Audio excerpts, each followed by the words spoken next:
Do you need to go to the famous places to get really good food?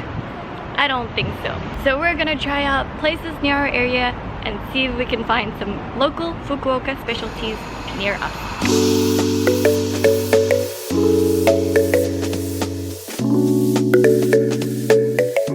Fukuoka is the supposed birthplace of udon.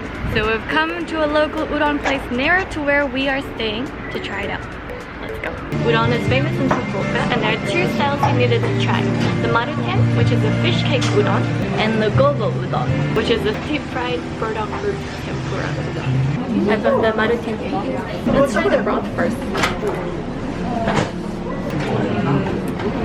It's very savory, a little bit salty. They use a fish base, like a fish stock base, using usually bonito or dried fish. And you can really taste it. It's not fishy in flavor, but it's very savory. It's really good. Let's try the udon noodles. The udon is quite interesting in that it's a little bit clear rather than the opaque white noodles that we're used to seeing. So let's give it a go. It's softer in texture and a little bit thinner as well. What I'm surprised about is that it soaks up the broth really well. So you can taste the flavor of the dashi very strongly even in the noodles. I've got the Maruten fish cake, which is kind of just a fast food thing here. It's so soft. It's very fishy in flavor. The texture is not as chewy as other fish cakes. It's softer and it's more like a mix between a fish cake and when you've left batter in your soup for a little too long. If that makes sense, it's really good. My noodles and broth taste the same, so I'll just go for the burdock.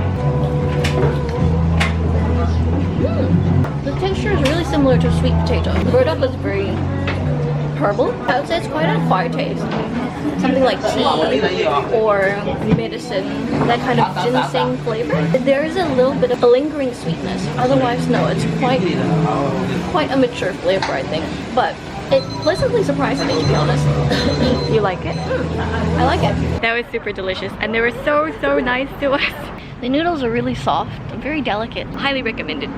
They had cold options for a couple of dishes, burdock tempura being one of them. It seems like a popular menu item. The soup is quite salty, so you don't need to drink the soup unlike other soup noodle dishes that you would get. Instead, all you need to do is slurp up the noodles and the soup comes right along with it and it's seasoned perfectly. Definitely try out udon if you have the time and you're in Fukuoka City. What's one thing you have to eat in Japan? Ramen! We've come to a neighborhood ramen which has two specialties. Let's go check it out. Hakata in Fukuoka has its own style of specialty ramen.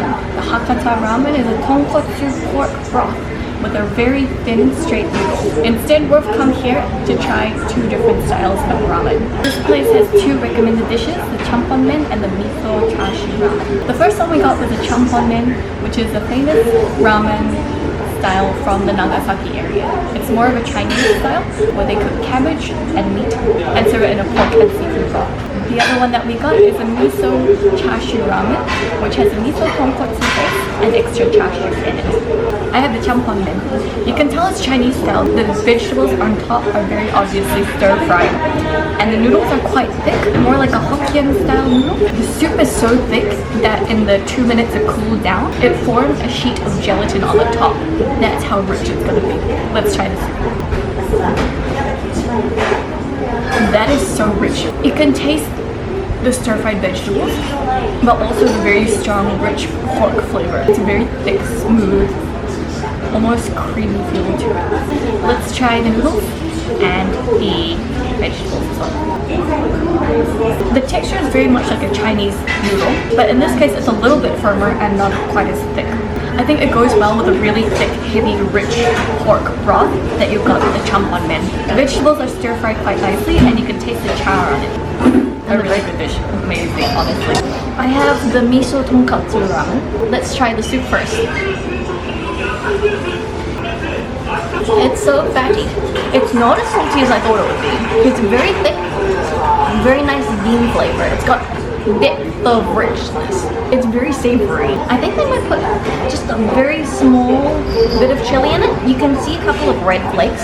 It's spicy in a way where it kind of just pokes at you a little bit, but kind of disappears really quickly. Wow, this is amazing. I'm trying the noodles now. It's noodles and bean sprouts, and it looks like it's a bit thinner than the champon then. It's firm, but not quite as chewy as ramen noodles tend to be. The bean sprouts are about the same thickness, and it gives it a nice crunchy texture. It seems like it's just been blanched a little bit. Really refreshing when you eat it. I've got the char siu now.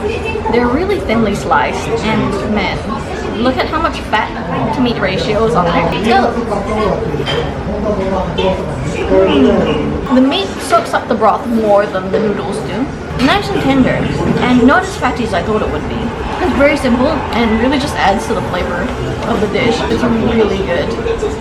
I'm really glad that this is our first ramen in Japan. I'm so full. I'm so full. I'm so full. But it was delicious. I'm surprised that it wasn't as salty as normal ramen that we've had. Even in New Zealand, it tends to be super salty. In the case of the champon, it's actually a little bit sweet because of the vegetables, not salty at all. And even with the miso ramen, it's not as salty as a lot of ramen we've had. It's a very strong bean paste flavor and makes it quite umami. Champon is definitely something you should go with if you're looking for something that's rich but not too much, whereas the miso one is good if you want a really hearty meal. Both of these restaurants that we ate at for udon and ramen are close to Ropponmatsu Station, which is near Ohori Park and the Fukuoka Castle ruins. If you're in the area, we highly recommend that you give both of them a go because they're so good. Anyway, as to where you can find these restaurants, all the information and their opening times, you can look on our website, which will be linked in the description below. As to where we are now, follow us on Instagram at TwinspeakEatGo. See you next time. Hey, Dos. Huh? I think I need to work on my noodle slurping technique. I know, me too. They're so good at it here.